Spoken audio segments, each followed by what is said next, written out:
Hi, peeps. Happy Thursday. If you've made it this far, I'm so proud of you. Good job.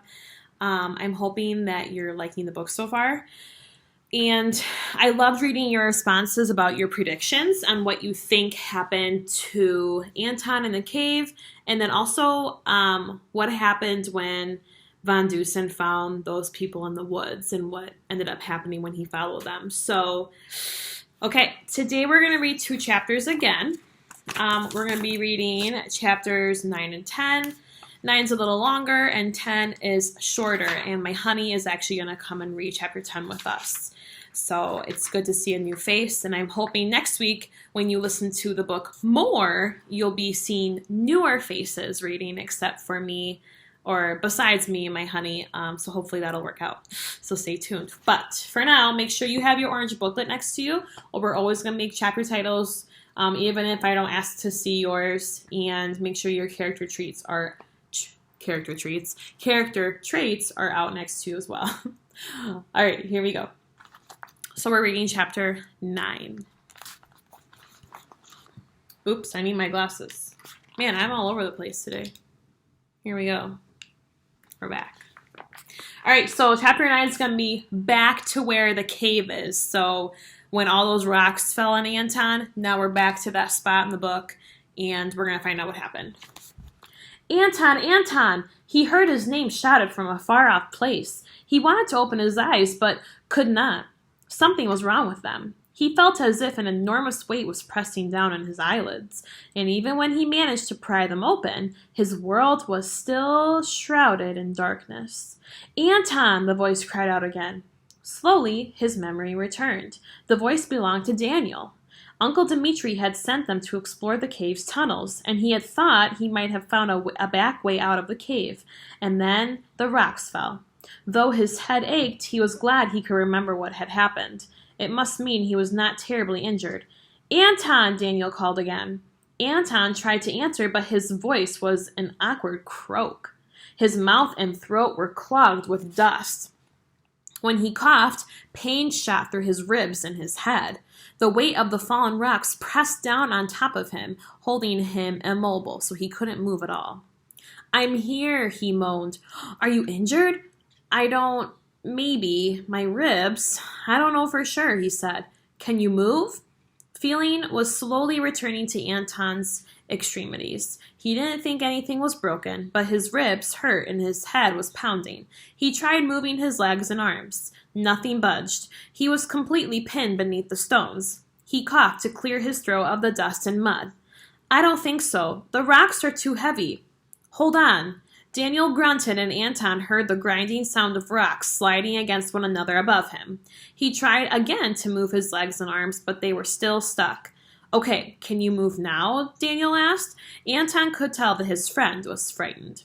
Daniel, I don't think I'm seriously injured. Be careful that you do not hurt yourself. These rocks could still shift. I don't want you to get trapped like me. Daniel did not answer. Anton could hear him straining as he struggled to move the stones between them. As the minutes passed, the ache in Anton's ribs worsened, and he could only take short, shallow breaths. Anton, the rocks are too big for me to lift by myself. I'm going to have to go back for help. The thought scared Anton. He could be left alone in the dark and unable to move, yet he could think of no other option. He tried to take a deep breath to calm himself, but the ache in his lungs made it impossible. Please hurry, Anton said. As Daniel scurried away, the sound of his footsteps faded into what felt like weird and awkward silence. But once Anton got used to the solitude, he began to notice things he would normally overlook. The drip of water on stone, the squish of mud beneath his legs. He was not alone after all. He was sure he heard the skittering claws of a rat moving over the rocks above. Anton tried to remain calm, but the fact that he could not move terrified him. He lurched his chest upward as hard as he could, straining to push the rocks off him, but it was no use. He would not be able to move without help. If the spot he had discovered where the rocks had fallen was a way to the surface, then rats and mice and snakes and all manner of creatures would use it to enter and leave the cave. Something chirped in the darkness. He recognized the rat's call.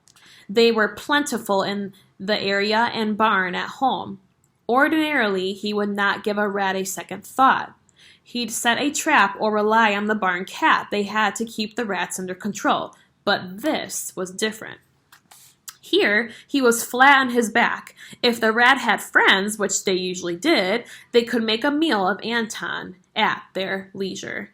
Perhaps if he laid completely still, if he controlled his breathing, they would leave him alone.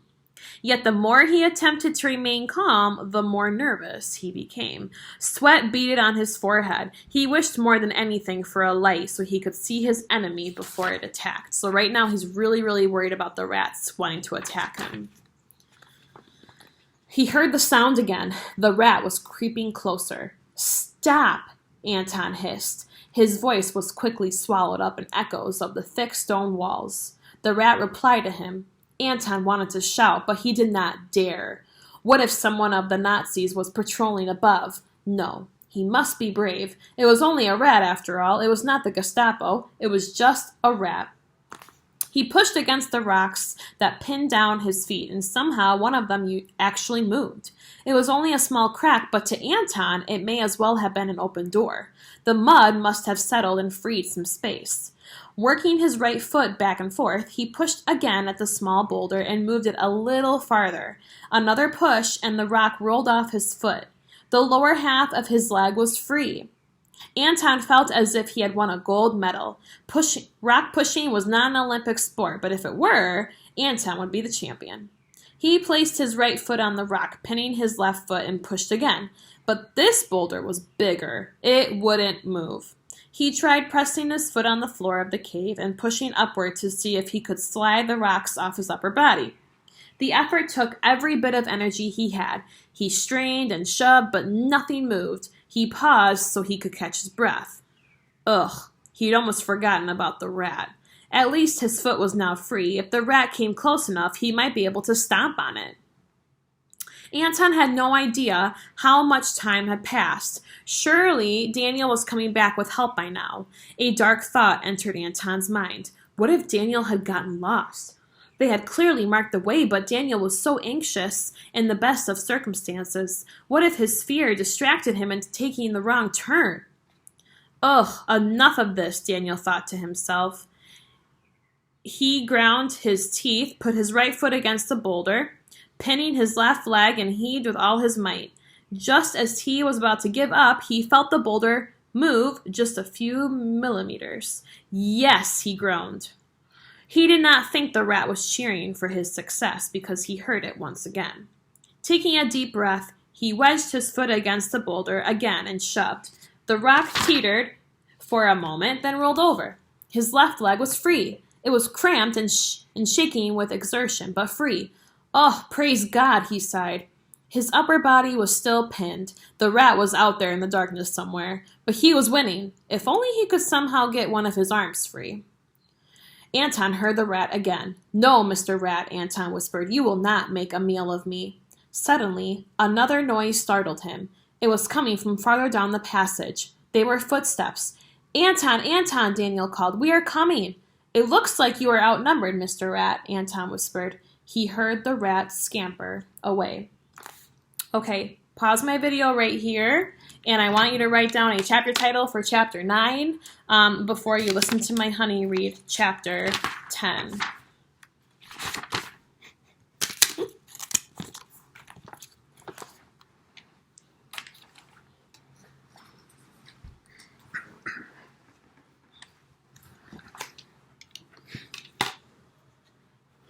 Chapter 10.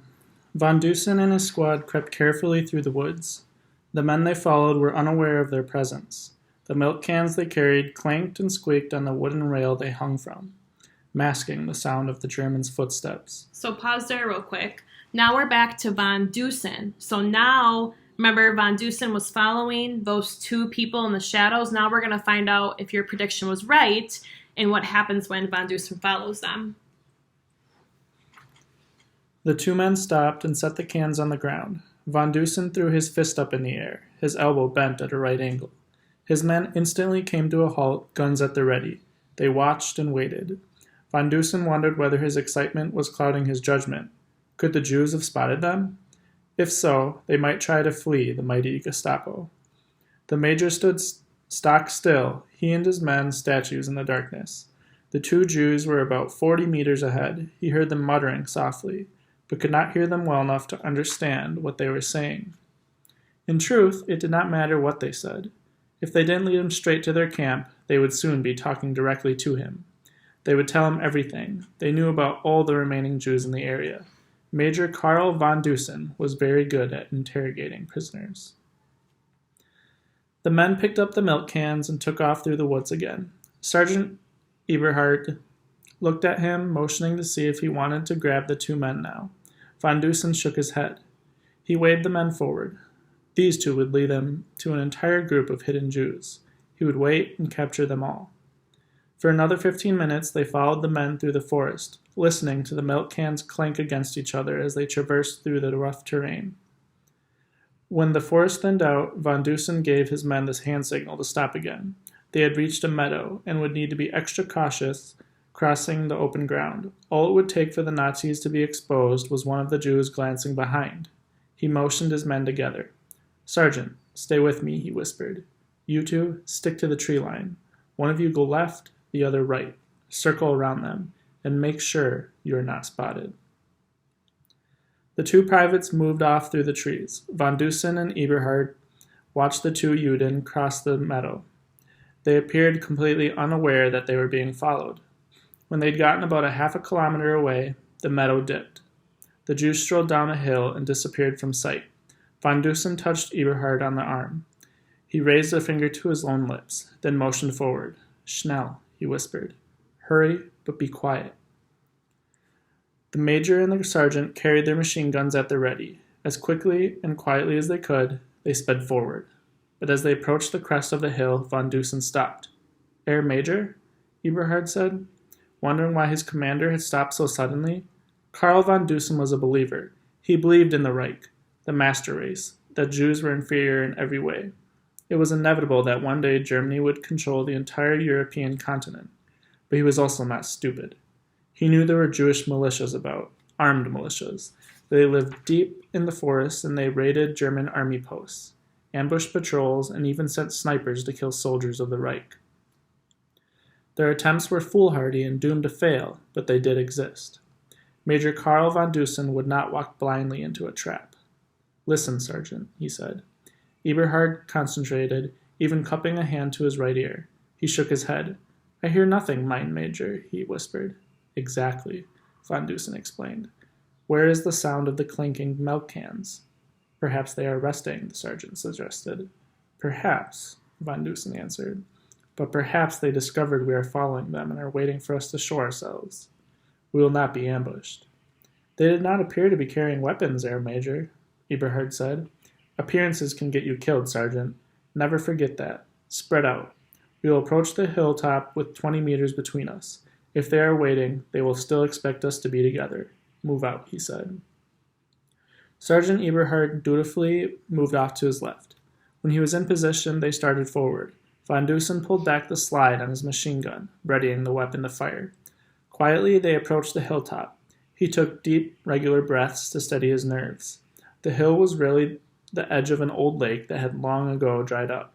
The large depression in the ground was several hundred meters across and shaped roughly like a kidney.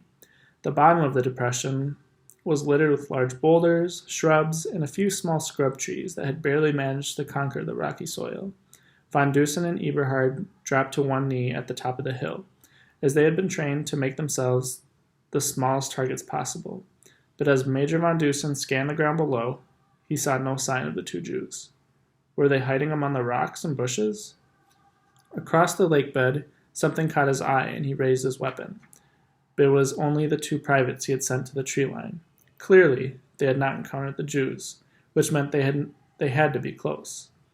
They must be hiding down below, among the rocks and shrubs. But where? Another cliffhanger. I hate that. All right, we won't find out what happens until Monday. But for today, I want you to just go to Google Classroom and you're just going to tell me your chapter titles for chapter 10 and 11, or I'm sorry, not 11, 9 and 10. So that's all I want you to do for today. Thank you for listening, and we'll see you tomorrow morning for our morning meeting. Bye.